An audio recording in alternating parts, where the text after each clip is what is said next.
Hey everyone, how are you doing?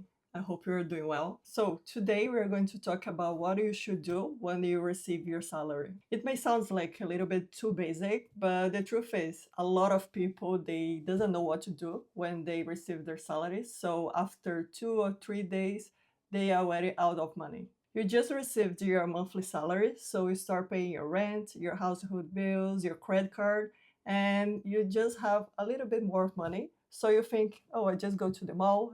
Now I can buy a new pair of shoes. I can go to the restaurant I want to go, maybe buying a new sunglasses. And then the money is gone. You're completely broken again. Or sometimes you not even get to the part that you can go to the mall because your money run out way before that. So you go to the mall and you use your credit card to make just one more little purchase. And then you buy your sunglasses. You know why? It's the end of the year, a new year is starting, so I can spend a little bit more, right? Next month, I can figure it out how I can fit it into my budget. And then what do? You just go there, buy it, and create another debt. Next month, you already have another debt to pay. When it comes to the payday, it's exactly what happens with the most of people. And it's hard to know exactly what to do with money and how you could use your money better. And that's what I'm going to show in this video. I'm going to show you 4 simple steps you can do as soon as you receive your salary. This will help you to manage your money better and not have that feeling that your money is not enough for absolutely anything. And out of these 4 things, the first one you need to do is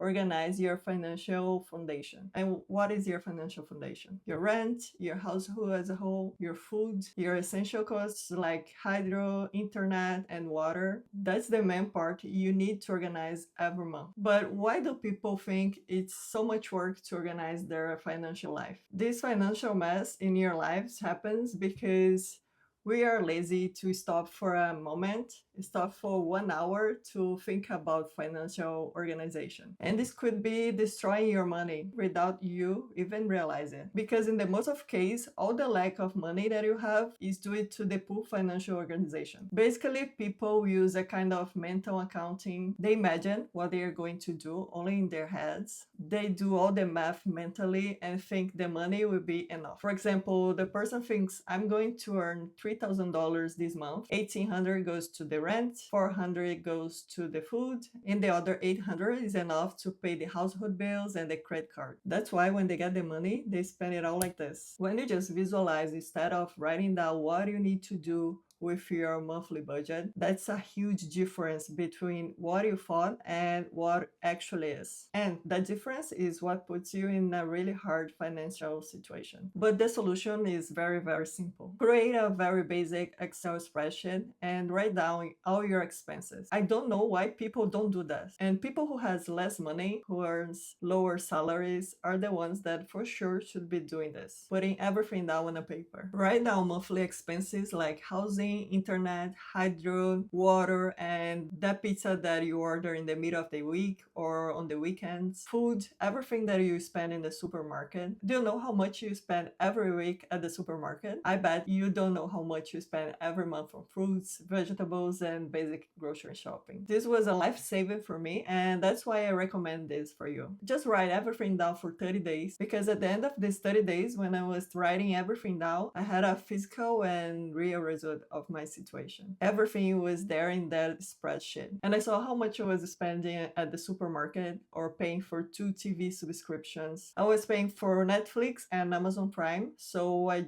just decided to cancel the Amazon Prime and keep only the Netflix because that's the one that I actually use almost every day. There was no reason to pay both. And I had already been paying for both for like 3 months. At the supermarket too, we keep adding little things here and little things there. And when I saw it, I was spending way more than what I should spend. And only writing everything down for 30 days, you're gonna be able to know exactly what you are overspending on. Because when everything stays in your head, you think, no, I'm only buying the essentials. When in reality, you're not. You're buying much more than you should and more than you actually need. After doing this, I understood what I really need to survive with my current lifestyle. So when money comes in, which for me is usually at the beginning of the month, I already know how much goes to each specific area of my life. Setting limits is how we gain a better control over our financial life. Knowing this, the next step, the next thing you need to separate immediately when you receive your money is an emergency fund. You need to take a small portion of your salary to build or start building your emergency fund. Organizing your expenses so every month you send a little money to your emergency fund is more than essential. Everyone should do this. Experts says your emergency fund should have 3 to 6 months for your monthly expenses. For example, I live very well with $3,000 per month, so I should have an emergency fund between $9,000 and $1,800. And of course, the most of us doesn't have the money to put it all at once in an emergency fund. That's why we build it little by little. I started building my emergency fund investing only $50 per month. It might seem too little, but imagine this. Imagine the peace you would have if right now you have 6 months of your expenses sitting in your account. Imagine the peace of mind knowing that if one day you just lose your job, go a month without income, get sick, or injured, you have money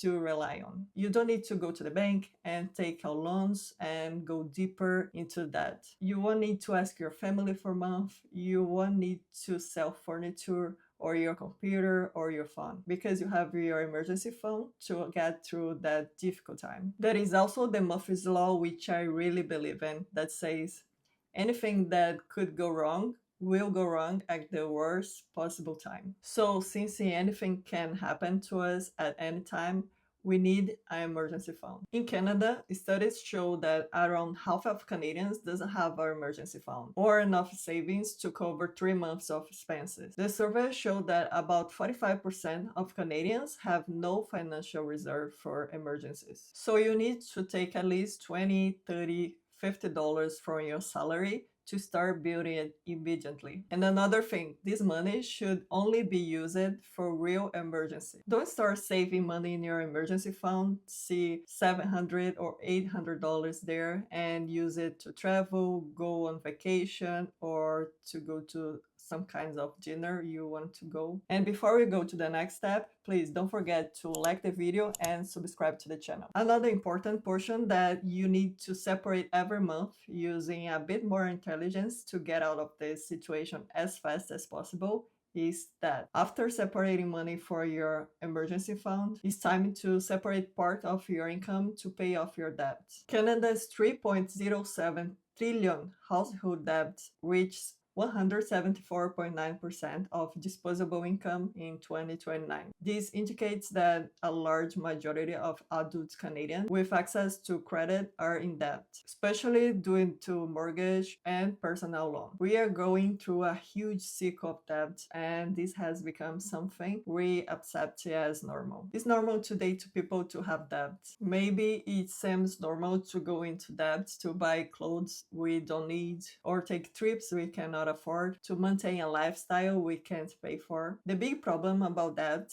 is that it strangles your monthly income and puts you in a very difficult financial situation. I've been extremely indebted before, so I can say this with confidence. That completely drains your monthly income and also, in my case, my mental health. That's why we receive money today, and after 3 days we are already thinking, whoa, where did I spend so much money? I only paid the basic expenses. When you're paying credit card interest or personal loan interest or monthly statements on financing, your income is being consumed. That money could be going to savings and investments. Instead of that, it's going to credit card, financing interest, loans, car payment, house payment, furniture payments, all those things you bought. The solution to pay your debts quickly, the first thing you have to do is a list of all your debts. There are 2 types of debts, the payable debts and the unpayable debts. Unpayable debts are those you can no longer afford. They've turned into a snowball with interest on interest and you cannot keep up. Those debts require wait for a bank statement or agreement to pay them off at a discount.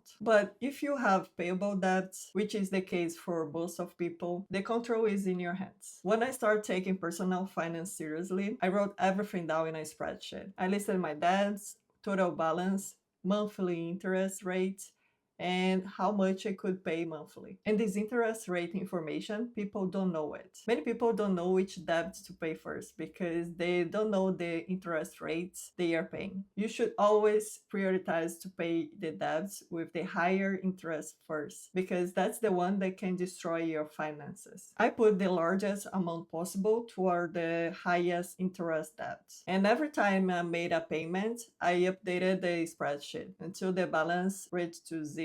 I became so motivated to pay off my debts that every extra income I earned went straight to the debt payments. Whenever I earn $200 or $300 extra, I use it to pay my debts and invest. But be careful, there is no point pay off debts while creating new ones. And the last small portion you need to separate from your salary is investing. Invest is not just about saving for the future, but making your money grow month after month through compounding interest. You need to stop thinking that investing is difficult or that you need to spend all day in front of a computer. Today, I spend only 1 hour per month to managing my investments. Investing is simple. Once you learn how to choose good investment, you will need very little time to manage them. Investing consistently over time can make you a millionaire through compounding interest. And this happens over the long term. I made a video teaching the very first step to start investing with just $100. Just watch this video so you can understand how you can start to do it. I hope this video helped you, and if you like it, don't forget to like and subscribe. And I see you in the next video.